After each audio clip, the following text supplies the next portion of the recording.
제가 지금까지 강연했던 주제 중에 가장 스케일이 큰 주제이기 때문에 일단 좀 약간 아이스 브레이킹으로 여러분들 잘 아시는 영화 일 포스티노의 주요 영상들을 보면서 한번 문학이 인생에 주는 의미에 대해서 함께 편하게 의견을 교환하고 나누는 자리를 가졌으면 합니다. 그러면 일 포스티노 준비된 영상을 먼저 감상하도록 하겠습니다.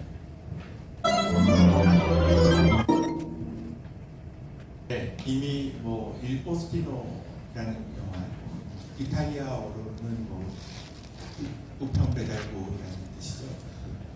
원작은 이제 칠레의 망명 작가 안토니오 스카르메타라는 작가의 네루다의 우편 배달부라는 그 원작을 일 포스티노라는 그 이탈리아어 우편 배달부라는 그 이름을 통해서 이제 영화로 만들었는데 음악도 상당히 유명하고 이미 이제 이 영화 내용에 대해서는 여러분들이 일전에도 한번 봤고 아마 많은 분들께서 좋아하시는 영화가 아닐까 생각됩니다. 제가 이 영화를 제 강연 전에 이렇게 같이 이제 새삼스럽게 이제 다시 본 이유는 아까 파블로 네루다라는 노벨 문학상을 받은 칠레의 아주 유명한 대문호와 그 다음에 평범한 우편 배달부가 시에 대해서 그리고 은유, 메타포라라고 하죠.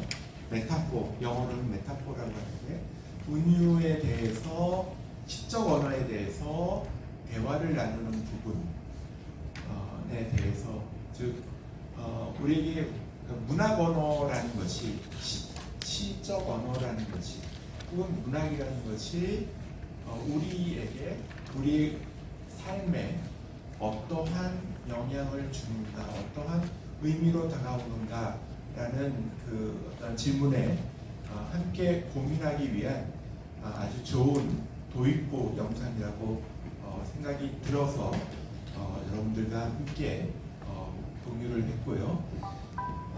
영화에서 은유가 뭐냐고 물을 때 네루다 시인이 묻죠. 하늘이 운다라는 표현을 할 때 이게 무슨 의미가 있냐고 마치 투스케키를 묻는 것처럼 이 우편 젊은 배달부에게 묻죠. 그거야 비가 온다라는 뜻이겠죠 라고 답했을 때 그래 비가 온다라고 얘기하는 대신에 하늘이 운다 눈물을 흘린다 라고 표현하는 것이 바로 메타포라 즉 은유다라고 이야기를 하죠. 그래서 우리에게 일상 언어인 A라고 하는 일상 언어를 B라는 다른 표현을 통해서 일상적이지 않은 그런 표현을 통해서 대치해서 표현할 때 이것을 우리가 은유라고 하고 이것을 시적 언어라고도 합니다. 그래서 러시아 형식주의자들, 그러니까 20세기 초에 처음으로 문학이라는 것을, 시라는 것을 이론화시키고자 했던 일련의 학자들이 러시아에서 이제 생겨났는데 그들이 일상 언어와 그 시적 언어를 구분짓는 차이가 무언가를 밝히려고 애를 썼어요.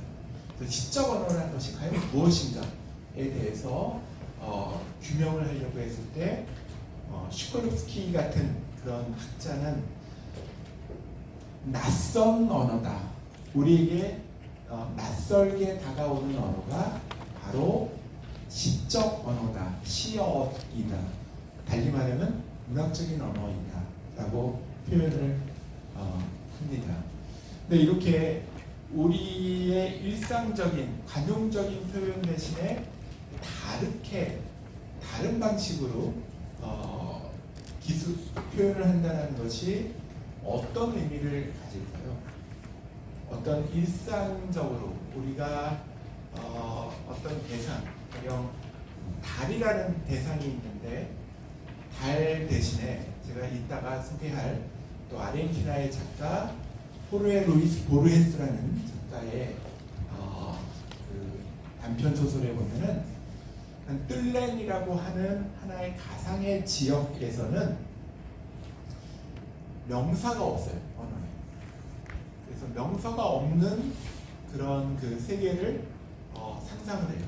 그래서 달이라는 그런 일반 명사 대신에 형용사와 부사로만 표현합니다. 그래서 노랗고 저 위에 둥글게 떠 있는 이라는 식으로 그 각자 주관적인 우리가 달이라고 일컫는 대상에 대한 느낌을, 감각적인 느낌을 표현을 합니다.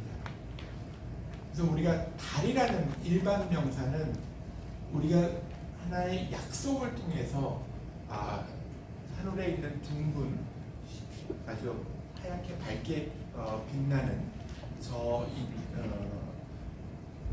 별보다는 좀 더 크게 보이는 저것을 달이라고 이제 한다라고 이제 아이들한테 부모들은 가르치죠. 그래서 우리는 달이라는 명사에 대해서 보면 일상 언어가 됐는데 만약 달이라는 그러니까 명사가 없다고 치면 제가 아까 말했던 방식으로 형용사와 부사를 통해서 그때 다르게 표현할 거예요. 왜 제가 달이라는 보르헤스가 달이라는 명사를 예를 들었냐면은 달은 그 모양이 쉐입이 그 하루하루 바뀌잖아요. 그래서 우리가 달이라는 일반 명사도 엄밀히 말하면은 보름달이 있을 수도 있고 초생달이 있을 수도 있잖아요. 그래서 우리가 순간적으로 우리가 일상적으로 파악하는 어떤 대상에 대해서 일상적으로 느끼는 감정을 다른 방식으로 우리가 표현을 한다면은 그 어떤 대상의 본질을 깨뚫을 수가 있는 경우가 더러 있지요. 어떤 그 대상의 심층적 의미를 파악할 수 있는 새롭게 이제 새롭게 그 새로운 의미로 우리가 파악할 수 있는 기회를 제공하게 하죠. 이런 것이 이제 일상 언어와 다른 낯선 언어를 우리가 흔히 시적 언어라고 합니다. 제가 준비한 퍼포먼트.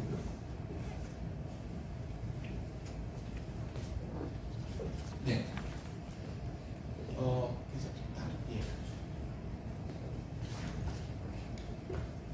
이제 아까 제가 아까 이제 파블로 네루다라는 그 시인과 이제 그 마리오라고 하는 젊은 그 배달부가 이제 시가 무엇이냐, 그 다음에 은유가 무엇이냐라고 묻고 마리오는 시에 대한 관심이 많죠.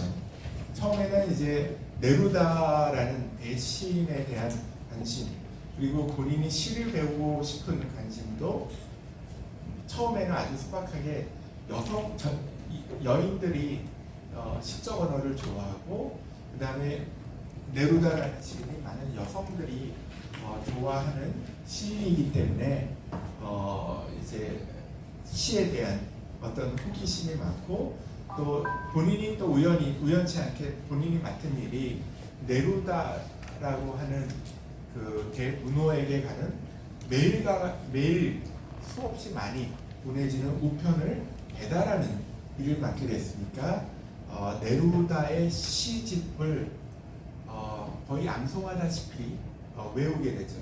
처음에 이제 우뚝 서 있는 모습을 네루다의 시집에서 따와서 이제 이 배달부가 인용을 하죠. 그러니까 그거보다 더 나은 표현이 다른 시집에 있는데 하면서 이제 네루다가 이제 응답을 하지요.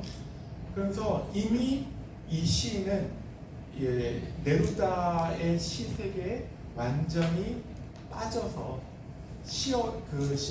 거의 모든 식구들을 암송하고 있는 수준에 이른 상태에서 네루다라는 시인을 만나게 되고 시에 대해서 묻고 문학에 대한 대화를 나누게 되지요.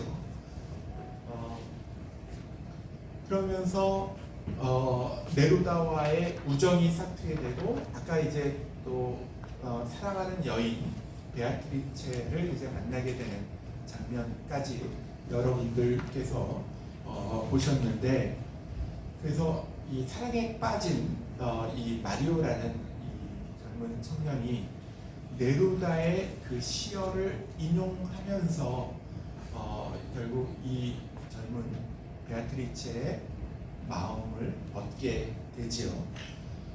그래서 베아트리체와 결혼하기 하는데 성공하게 되고요. 그러면서 이제 네루다가 이제 노벨문학상도 받게 되었지만, 여러분 칠레 역사에서 네루다는 칠레 사회주의 역사의 어떻게 보면 산증인이라고 할 수 있습니다. 파블로 네루다라는 시인은 1920년대 후반부터 10대 말부터 아주 젊은 시인으로 명성을 날리게 돼요. 그러면서 이제 사회주의 사상에 상당히 경도하게 되고, 그 다음에 이제 상당히 그의 모든 시집들은 이제 칠레 많은 젊은이들이 암송하는 그런 사랑받는 그러한 그 식구 주옥 같은 시들을 써내려갔는데, 그 당시 라틴 아메리카에는 젊은 작가들에게 외교관 자리를 이렇게 내주는, 이렇게 보면은 이런 문화인들에게 문화외교를 외교관을 임명함으로써 문화외교를 하는 그런 그 전통이 지금까지도 있는데, 그래서 네루다 말고 멕시코의 아주 유명한 시인 옥타비오 파스라는 시인도 나중에 이제 인도 대사, 그다음에 프랑스 대사가 되기도 합니다. 네루다 20대 초반의 네루다는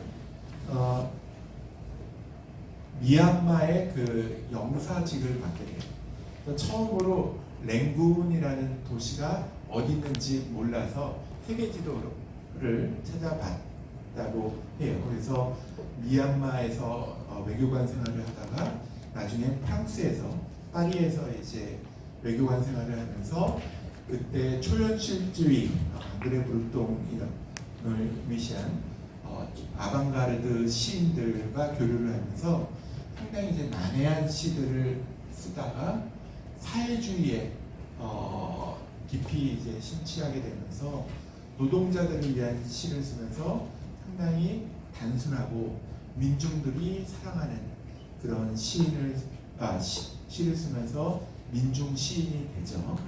그래서 어떻게 보면 칠레 사회주의에 어떻게 보면 가장 영향력 있는 인물, 대표적 어떤 인물이 이제 되게 되죠. 그런데 여러분들 잘 알다시피 1968년도에 칠레에서는 처음으로 사회주의 정권이 선거를 통해서 정권이 이제 만들어지게 됩니다. 그러면 아옌데 정권이 만들어지는데, 아옌데가 대통령 되기 이전에 유력한 사회주의 정당의 대통령 후보가 파블로 네루다였습니다. 근데 파블로 네루다는 이제 아옌데에게 그 대선 후보 자리를 양보하고 아옌데를 서포트했죠. 그런데 이제 아옌데가 정권을 잡고 나서 상당히 이제 보수층의 이제 반발, 그다음에 미국이 상당히 경제 제재를 하게 되면서 경제가 상당히 이제 어렵게 되고, 그렇게 되면서 피노체트가 쿠데타를 일으키게 되죠.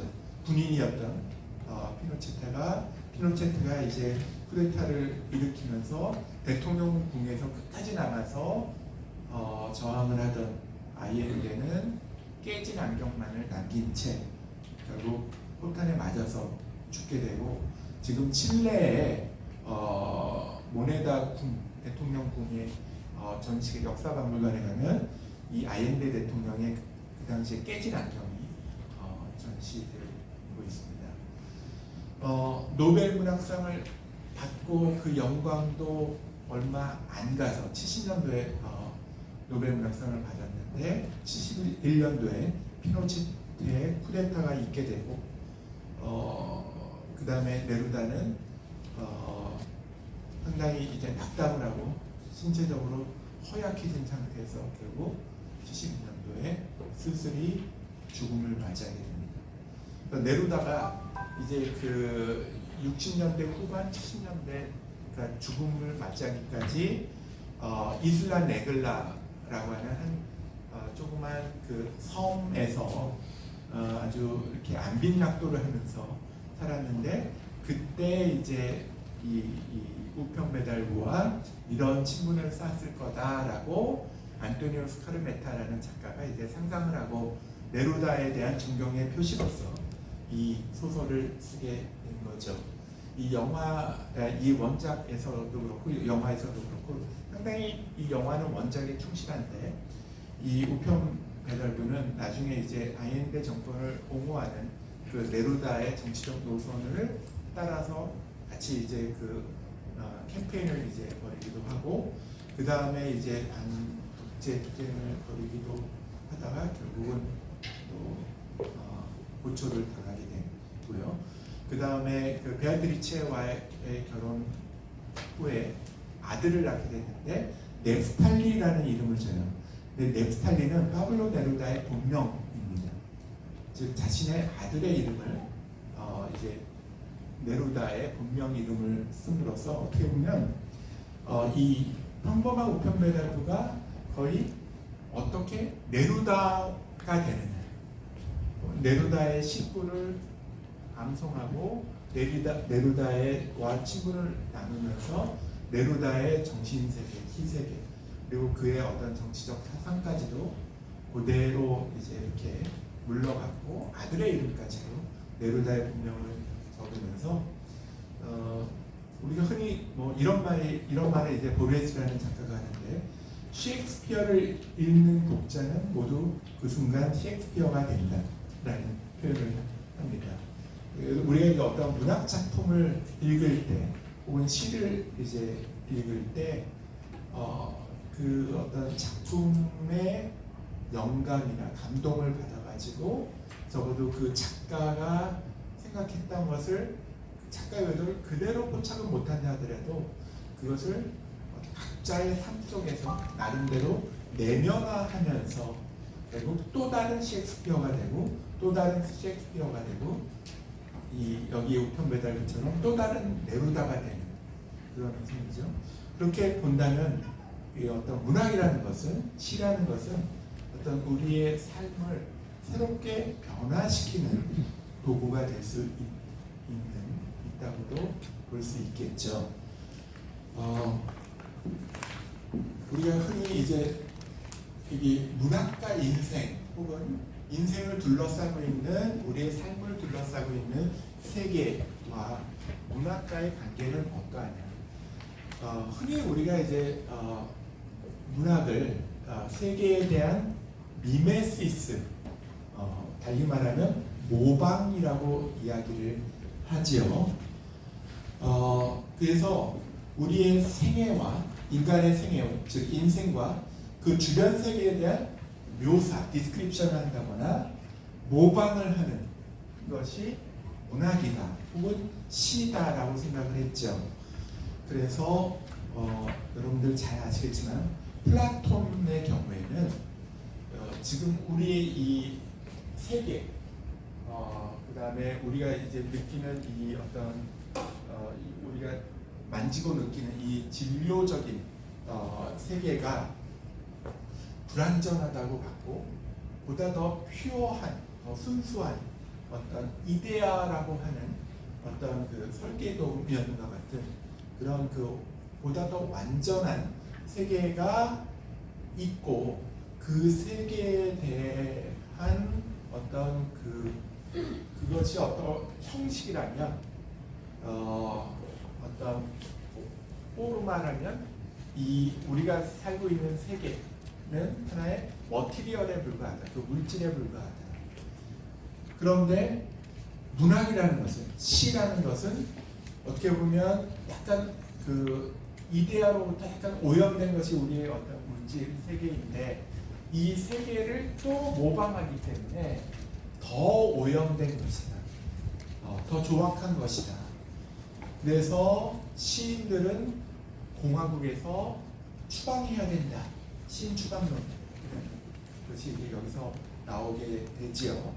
그래서 우리가 살고 있는 세계를 어떻게 보느냐에 따라서 상당히 이제 그 문학에 대한 관점이 달라지게 되는데, 일단 그 플라톤의 경우에는 우리가 살고 있는 어떤 현실 세계가 뭔가 불완전한 세계라고 봤고, 이 불완전한 세계를 또 모방을 하는 그런 시라든지 문학이나 예술이라는 것은 더 오염된 그런 세계다라고 보았던 거지요.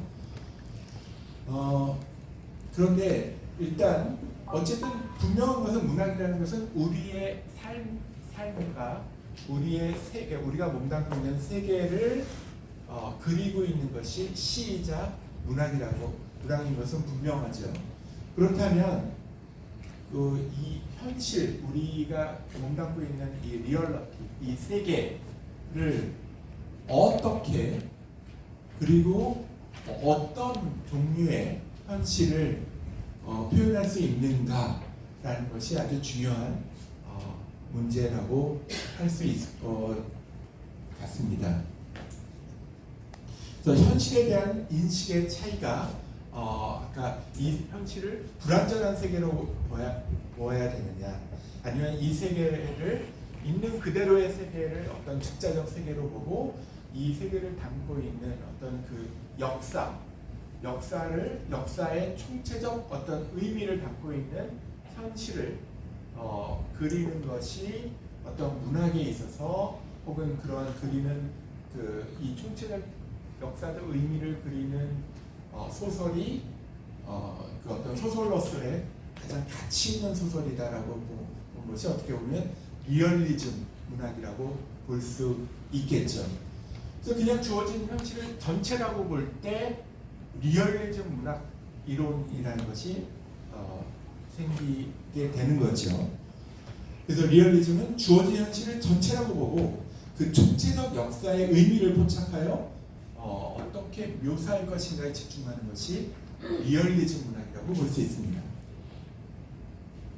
그런데 아까 플라톤 같은 경우는 이제 시인은 추방해야 된다라고 이제 아주 강경하게 이야기했지만은, 또 만약에 이 세계가 뭔가 불완전한 세계라면 이 불완전한 세계를 모방하는 것이 더 불완전한 세계를 만드는 것이 아니라 오히려 불완전한 세계를 교정시켜주는 그런 어떤 그 편집 작업을 통해서, 우리가 흔히 사진을 찍으면 포샵을 하잖아요.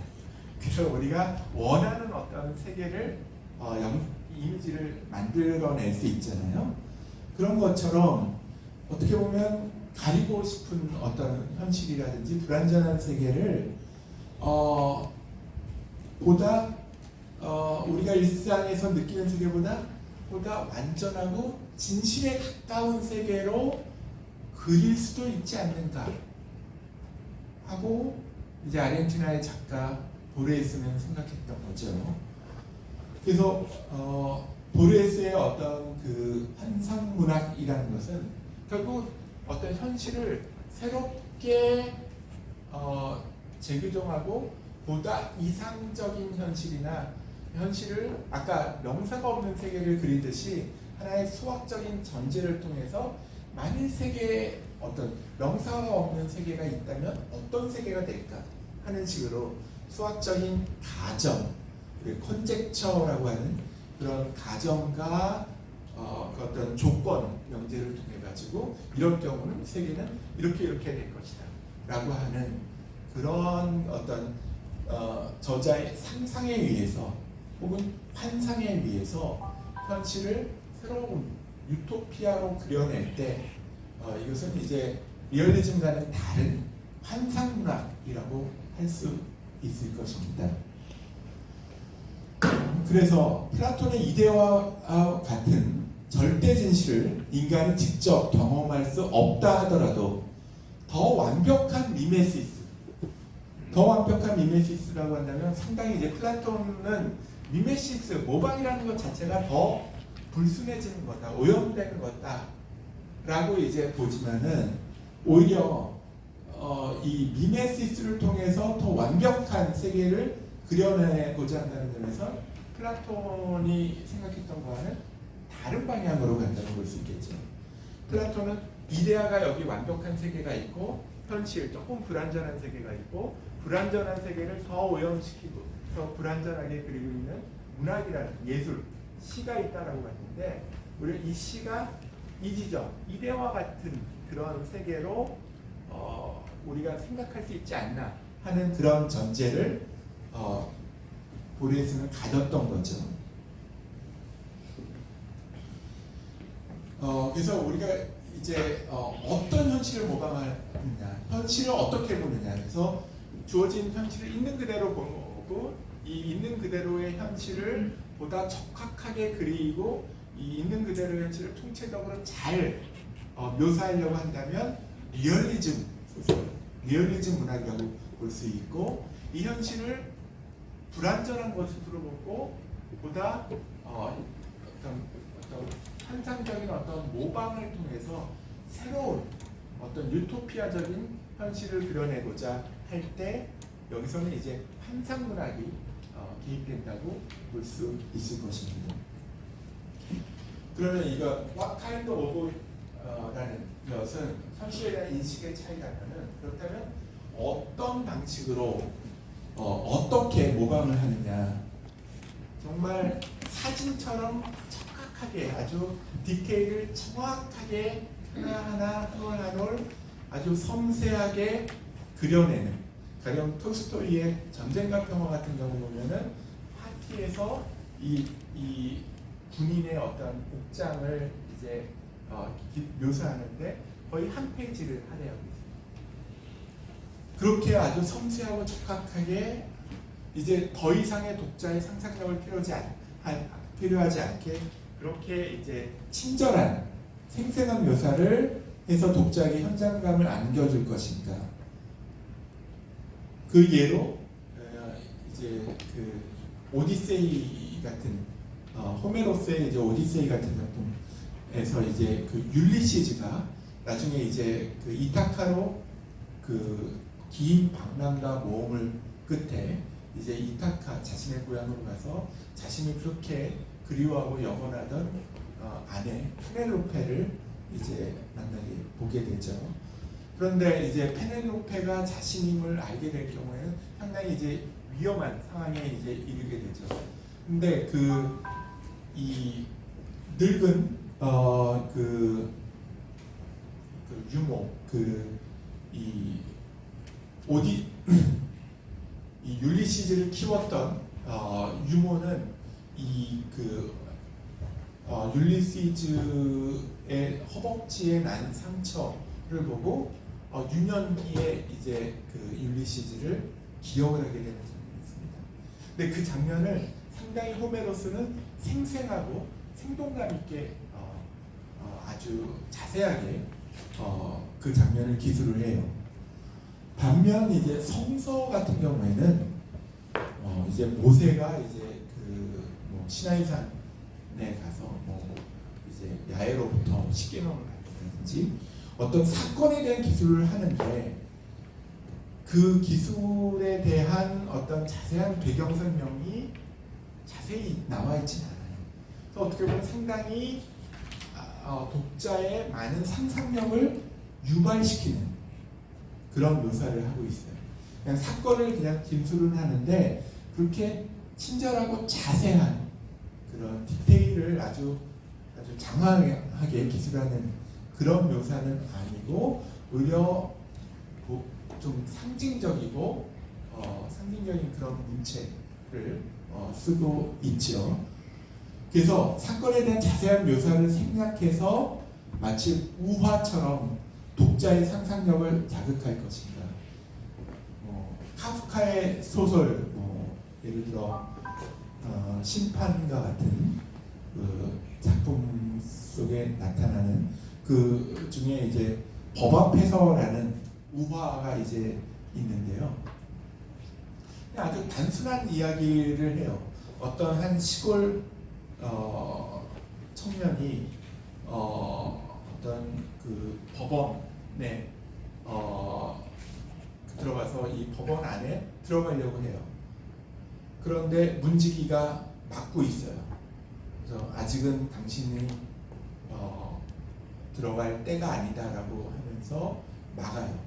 그래서 이 시골 그 총각이 몇 년을 하염없이 그 앞에서 기다리다가 나중에 지쳐서 거의 죽기 전에 그 문지기가 이 문은 당신만을 위해 열려 있었는데 그 얘기를 해 마치 약올리듯이. 그러면서 이제 그 우화, 단순한 우화가 이제 끝이 나는데 이게 아주 심플한 이야기죠. 근데 이 심플한 이야기가 과연 이 법 앞에서라는 건데, 그럼 여기서 법이라는 것이 어떤 걸 의미하는지, 진리를 의미하는지, 아니면 사랑을 의미하는지, 뭐 여러 가지 이제 알레고리적인 해석을 남게 하죠. 이런 종류의 기술, 우화적인 기술, 이런 거는 아주 단순한 어떤 자세한 묘사를 생각하고 아주 심플한 이야기를 통해서 독자의 상상력을 자극하는 방법이 있죠. 이 두 가지 모방의 양태가 있을 수 있다고 볼 수 있겠습니다. 제가 아까 보르헤스의 작품 명사가 없는 세계에 대한 말씀을 드렸는데요. 이 보르헤스의 픽션들, 다른 말로 이제 허구들이라고 하는데 스페인어로 픽시오네스, 그러니까 픽션즈죠, 복수. 그러니까 허구가 여러 개가 있다 해서